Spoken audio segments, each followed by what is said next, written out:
Hey guys, it's Beth Murphy. How are you guys?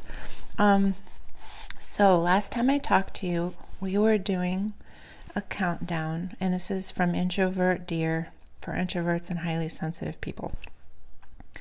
And it's called The Dark Side of the INFJ Personality Type, and it's written by Emily Brown. So we've already started, and we did, I don't think these were in any particular order, but they came up with stubbornness for the first one, and we covered that, and I gave a thumbs up on that one. Now let's see what they have to say about us here. Number 2 says high expectations. So we'll give this a read.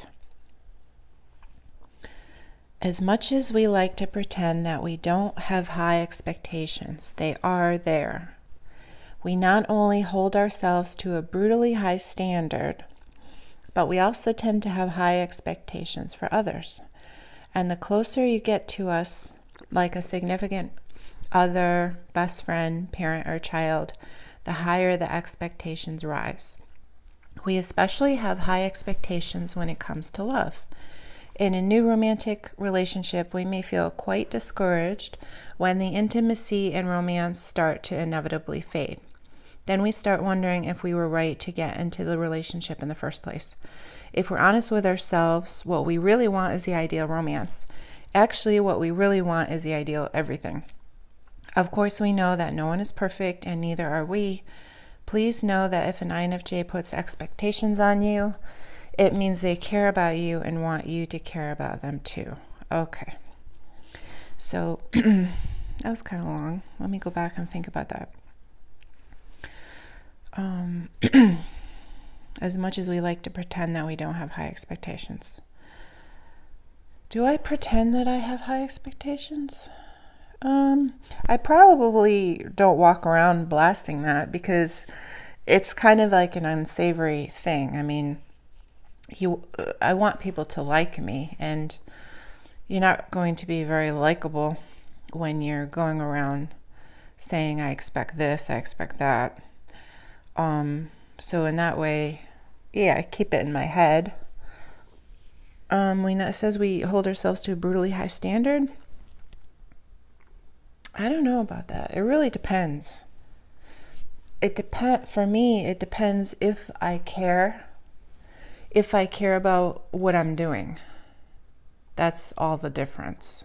So I don't have that perfectionist problem, but if I am interested in something, and if I am going to be affected by it, then you can be certain that I will be performing excellence and expecting other people to do it. But, in my maturity, it's like I just kind of think about what would be perfect for them. I don't really expect them to do it anymore. Because, as you spend more time on the planet, you realize people, they're not going to rise up to your expectations. And if they realize that you're wanting that, they're going to, if it's at a work scene, like your boss, and you kind of expect them to behave a certain way, or you expect them to care about the workplace maybe as much as you do, and that doesn't happen. If they sense that you think that, or you're irritated, they're going to make your life miserable, or they're going to force you out because you're going to be a thorn in their side. So I've just grown to not really expect others to do what I think they would be ideal.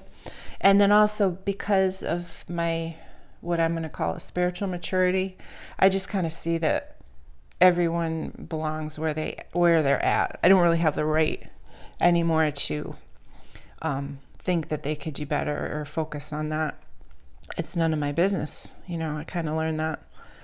So no, I don't hold myself to a brutally high standard. Why would I do that? I like myself.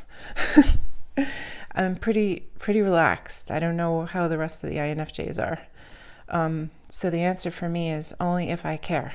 If I care, like when I used to be in the workforce and I had coworkers and stuff, and I was in charge of something, everything was going to run perfectly, as good as anyone can imagine it can be done. I will think it and then prepare it that way, but I don't expect other people to do that. And that's only if I care. So only if I care. And that feels very INFJ to me. The fact that I only am into something if it matters. I don't have to go around perfecting other people's stuff. I don't care about other people's stuff. So it goes on to say, the closer you get to us, like a significant other, best friend, parent, child, the higher the expectation. No, I don't think that at all. I think just the fact that they're in proximity to you is going to give you more opportunities to have some idealistic thoughts about them. I don't think it's related. I kind of think everyone's the same. We're all out here trying to be happy. That's just my philosophy. So I can't speak for other INFJs, but that doesn't really ring true for me. And then it goes on to say high expectations when it comes to love. I do remember doing that. I definitely have an idea, probably because we're very thoughtful people, that we can identify what we would like. Even as a kid, I knew what I wanted. But also some of that feels like that was my soul projection. Like for this life, I knew I wanted to hook up with someone early and create a life and have that support. That's more my destiny. That's even like in my astrological chart and stuff. So I don't think that everybody feels like that. The way I felt, like I'm ready to be with my, forever person right now as a teenager. And I do remember having that expectation for every boy that I met from when I was, a teen, a young teen. Everyone was a candidate to be the one before I found the one. But it just came from knowing what I wanted. I don't know if you guys have that, but I don't think I had especially high expectations. It was, I would rather be alone than be with the wrong person. I remember thinking that. I remember it went out like a shockwave, and it was very definitive. And then that was it. And then a few months later, I met the person that I would spend my life with. It was just, I'm not going to bother doing things that don't make sense, right? So I like to think that's an INFJ quality too, just to be really thorough and thoughtful. And then as far as being discouraged when the intimacy and romance starts to fade, well, probably I just thought that was because I was,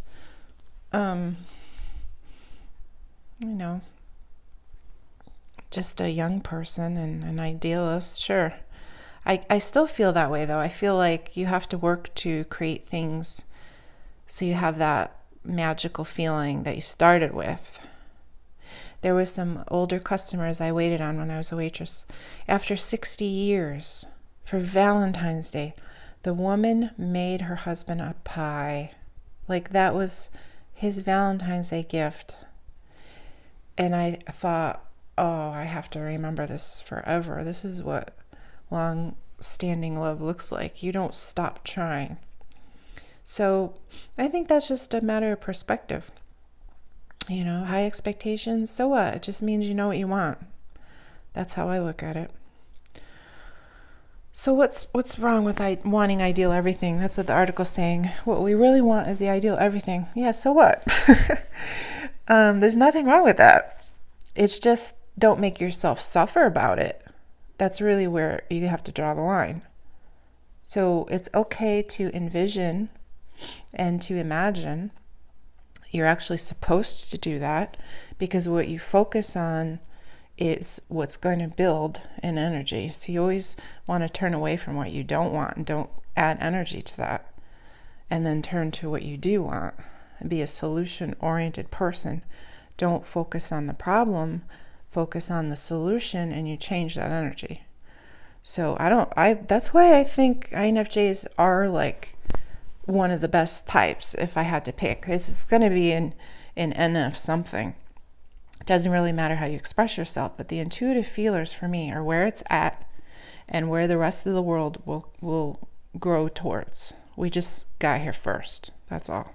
But I think as far as a spiritual involvement, we're ahead of the pack because of this idealism. As long as you just take it to the point where it's not hurting you or you're hurting others with it. And then it says, we know no one's perfect, neither are we. Please know that if an INFJ puts expectations on you, it means they care about you. That's stupid. It just means you're in their life. Yeah, I don't really get that one. So yes, I have high expectations, but I don't explain it to myself in the way that this person does.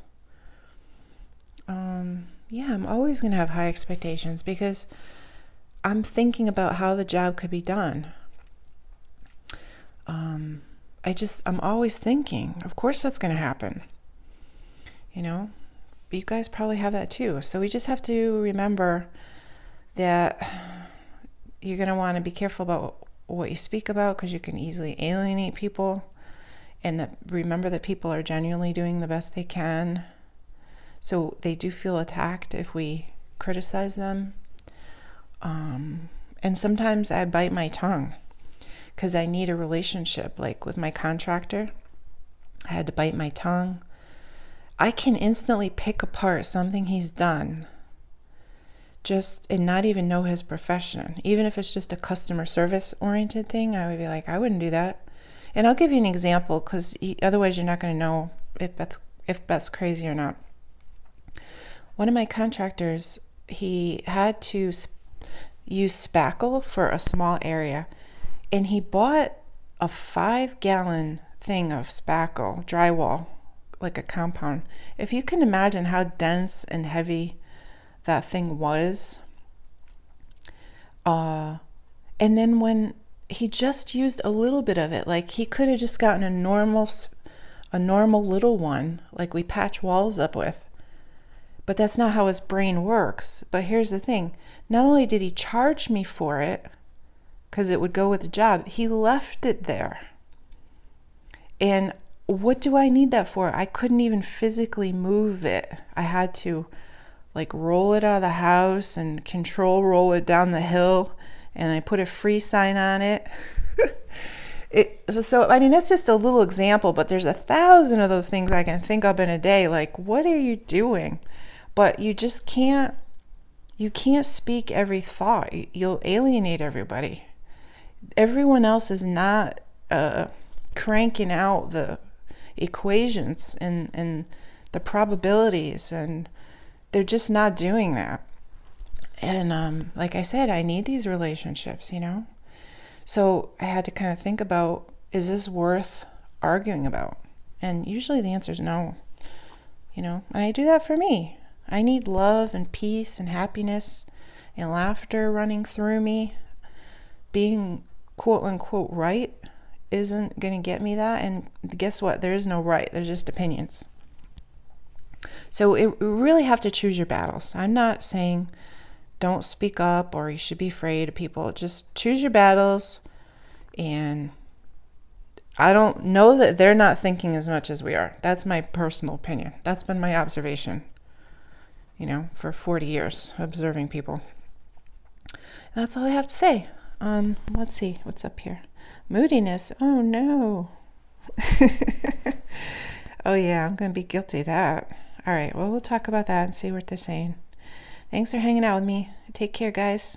I hope this helps you love and appreciate yourself more. You probably already did.